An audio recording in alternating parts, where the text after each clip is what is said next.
বন্ধুরা, রবি শাস্ত্রী ভারতের একজন ক্রিকেটার, স্বনামধন্য ক্রিকেটার। উনি ভারতের হেড কোচ ছিলেন। কিছুদিন আগে উনি একটি কথা বলেছেন, যে কথাটা আমার খুব ভালো লেগেছে এবং আপনাদেরও আশা করি খুব ভালো লাগবে। উনি বলেছিলেন, ক্রিকেটের মানকে বাড়ানোর জন্য, বিশেষ করে টেস্ট ক্রিকেটের মানকে বাড়ানোর জন্য ছোট দল, অর্থাৎ যে সকল দল যারা ক্রিকেট খেলতে পারে না, নাগিন ডান্স করে, যারা সার্কাস দেখায়, তাদের ক্রিকেট থেকে, বিশেষ করে টেস্ট ক্রিকেট থেকে ছেঁটে ফেলা উচিত। আগে হ্যাঁ, রবি শাস্ত্রী এমন একটি মন্তব্য করেছেন যে যারা ক্রিকেটটাকে কলঙ্কিত করছে তাদেরকে ছেঁটে ফেলা উচিত। তারপরেই শুরু হয়েছে শোরগোল। কাংলাদের কিছু স্পোর্টস চ্যানেল, যারা স্পোর্টস চ্যানেল ক্রিয়েট করেছে, স্পোর্টস বলতে কিছু নেই, চ্যানেল ক্রিয়েট করেছে, সেই চ্যানেলগুলি এইটাকে ফলাও করে দেখাচ্ছে যে রবি শাস্ত্রী কী মিন করতে চাইছে। আরে হনুমানের বাচ্চা, উনি মিন করতে চাইছে কাংলাদেরকে টেস্ট ক্রিকেট থেকে ছেঁটে ফেলো। সালারা বসে আছে সেই 9 নম্বর স্থানে। আজ সেই মান্ধাতা আমল থেকে, যবে থেকে টেস্ট খেলা শুরু করেছে, বিশ্বে মোট 12টা দেশ টেস্ট খেলে, তার মধ্যে সালারা 9 নম্বরে বসেই আছে। তা বসেই আছে, ওরা ওঠে না ভাই। কি এই যে এরা সেপ্টেম্বরের নাগাদ, আগস্ট সেপ্টেম্বর নাগাদ এরা টেস্ট খেলতে ভারতে আসবে। আগে হ্যাঁ, এরা টেস্ট খেলতে আসবে কাদের সঙ্গে বুঝতে পারছেন?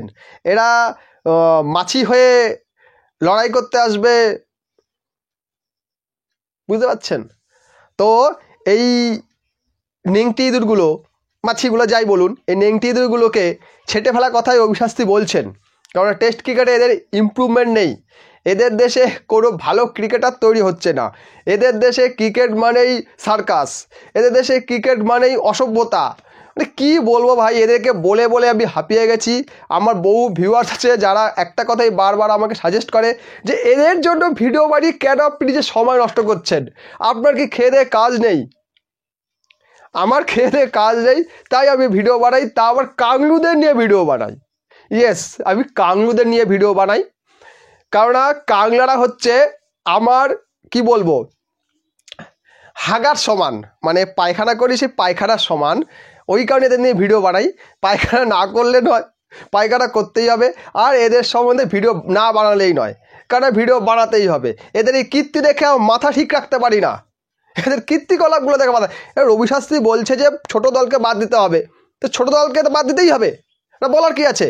উনি বলছেন যে 6টা দলকে রাখা উচিত, টেস্ট ক্রিকেটের জন্য 6টা দলকে রাখা উচিত। ক্রিকেটকে যদি বড় করতে হয়, ক্রিকেট যদি পপুলার করতে হয়, তাহলে টি-20-র মাধ্যমে করা উচিত। বিভিন্ন লিগ খেলানো উচিত, বিভিন্ন টুর্নামেন্ট আয়োজন করা উচিত টি-20-র ওপর। টেস্ট ক্রিকেটটা 5 দিনের হয় এবং সেখানে দর্শক ক্রমশ কমছে। আমরা দেখছি বিভিন্ন দেশে, আর ভারতেও যে টেস্ট ক্রিকেটগুলো হয় সেখানে দর্শক অনেক কম থাকে, ডেফিনেটলি কম থাকে। টেস্ট চ্যাম্পিয়নশিপ যে ফাইনাল হয় সেখানে দর্শক থাকলেও বাকিগুলো থাকে না, কারণ ওখানে একটা কাপের ব্যাপার থাকে, একটা শিরোপার ব্যাপার থাকে। বাট টেস্ট খেলাটা অনেক দীর্ঘমেয়াদী হয়, 2 বছর ধরে টেস্ট চ্যাম্পিয়নশিপ কোয়ালিফিকেশন হয়, শেষে গিয়ে একটা ম্যাচ হয়, তাও আবার 5 দিনের। টেস্ট ক্রিকেট হয় 5 দিনের। আর ভালো দলগুলো যখন খেলে 5 দিনের ক্রিকেট খেলে, সেখানে একটা মজা থাকে, একতরফা হয় না। এই যে কাংড়া খেলতে আসবে, এটা ম্যাচটা কেমন হবে? ফলো অন করে ভারত জিতে যাবে, ওদের ইনিংসে জিতে যাবে ভারত। এ টেস্ট খেলতে আসবে, আর এদেরকে নিয়ে কিছু বললে এদের তখন ফোস্কা লেগে যায়। ভাই কিছু বলার নেই, কাংলাদেরকে নিয়ে ভিডিও বানাবো না, প্রতিবারেই ভাবি, বাট এদের কীর্তি দেখে বানাতে বাধ্য হই। তো যাই হোক, ভিডিও ভালো লাইক করবেন, কমেন্ট করবেন, শেয়ার করবেন, আর চ্যানেল নতুন হলে সাবস্ক্রাইব করে নেবেন কাংলাদের সম্বন্ধে ভিডিও দেখার জন্য।